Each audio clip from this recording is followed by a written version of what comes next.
কিচ্ছু জানে না পশ্চিমবঙ্গকে নিয়ে। পশ্চিমবঙ্গের ইতিহাস, ঐতিহ্য, আমাদের নাম, আমাদের নামের বানান, আমাদের নামের টাইটেল, আমাদের এখানে মেয়েরা বিয়ে হলে তার কোথায় বাবার নাম লাগায়, কোথায় স্বামীর নাম লাগায়, কিচ্ছু জানে না। আর চলে এসেছে এসআইআর করতে, আর ধূপ ধুনো দিয়ে এদেরকে বাইরে রাস্তায় দাঁড়িয়ে তৃণমূল এদেরকে উৎসাহিত করছে। আরে যদি তৃণমূলের দম ছিল বিধানসভার ভেতরে এসআইআর এর বিরুদ্ধে একটা অধিবেশন ডেকে কেন এসআইআর এর বিরুদ্ধে কোন রকমের প্রস্তাব বা বিল গ্রহণ করলো না?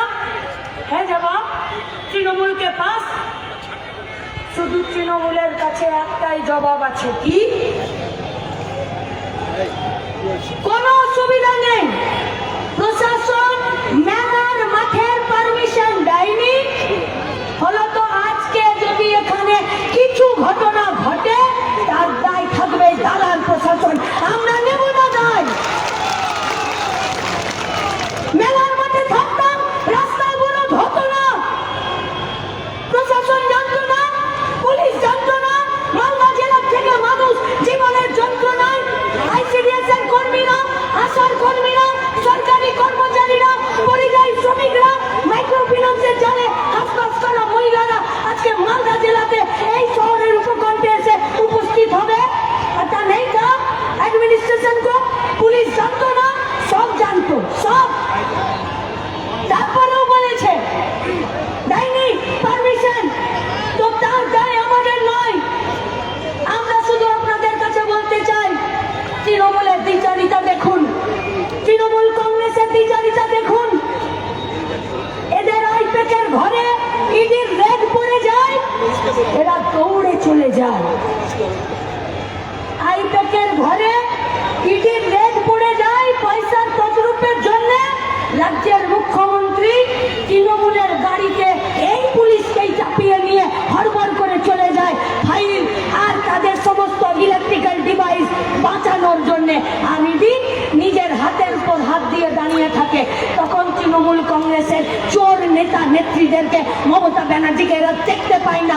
বিজেপির সঙ্গে তৃণমূলের এই পিড়িতে রাখা খুব মজবুত গো, খুব মজবুত।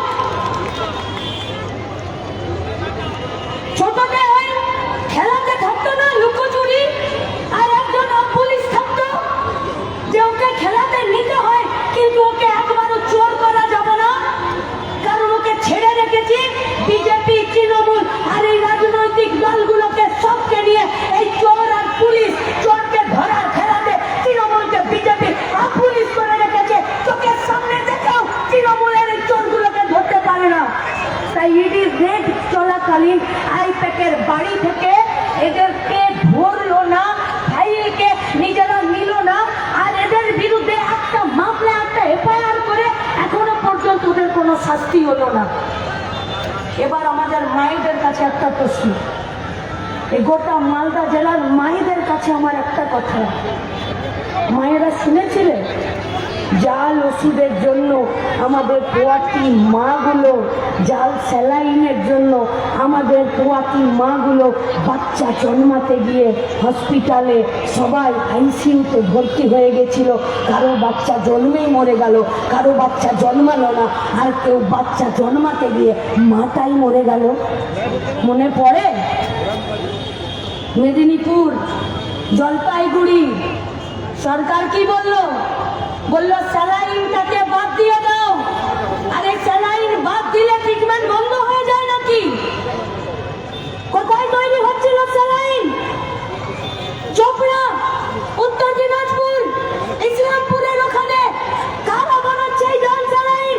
যারা তৃণমূলকে, বিজেপিকে ইলেকট্রাল বন্ডের টাকা দিচ্ছে। কোথায় কোথায় মরলো আমাদের মাগুলো, কোথায় কোথায় মরলো আমাদের বাচ্চাগুলো? মেদিনীপুরে মরলো, জলপাইগুড়িতে মরলো। আইপ্যাকের বাড়িতে ইডি রেড হলে রাজ্যের মুখ্যমন্ত্রী মমতা ব্যানার্জি, মুসলমানও কা হিমায়তগার, সবার প্রিয়, দৌড়ে চলে যায় আইপ্যাকের টাকা বাঁচানোর, হাতানোর একটি কোম্পানিকে বাঁচানোর জন্য।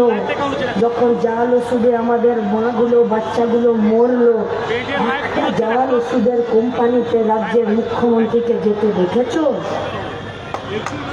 দেখেছো যেতে? একটা জাল ওষুধের কোম্পানির কোন মালিককে জেলে টানতে টানতে নিয়ে যেতে তৃণমূল কংগ্রেসকে দেখেছো? বিজেপিকে দেখেছো? যারা মরলো আমাদের মাগুলো, আমাদের বাচ্চাগুলো, তাদের একটার বাড়িতে এই তৃণমূলের নির্লজ্জ বেহায়া দোকান কাটার পাতি একটার মুখ্যমন্ত্রীকে যেতে দেখেছো? আই থেকে রেড পড়লে তৃণমূলের চুলকানি হয় গো। আমাদের মা মরলে তৃণমূলের কিছু যাই আসে না। আমাদের বাচ্চা মরলে সেই জাল ওষুধের কোম্পানিকে ধরার জন্য বিজেপিরও কিছু যাই আসে না। তাই এই পশ্চিমবঙ্গে তৃণমূল কংগ্রেসের বিরুদ্ধে যে লড়াইটা আজকে মালদা জেলা দেখালো, যে প্রশাসনের দালালি ছুটিয়ে দিতে আমরা লাল ঝান্ডা কাঁপিয়ে আছি, আজকে সেই মালদা জেলাকেই আজকে আমাদেরকে শপথ গ্রহণ করতে হবে। আজ রাস্তার দখল নিয়েছি, কাল বিধানসভার দখল নিতে হবে।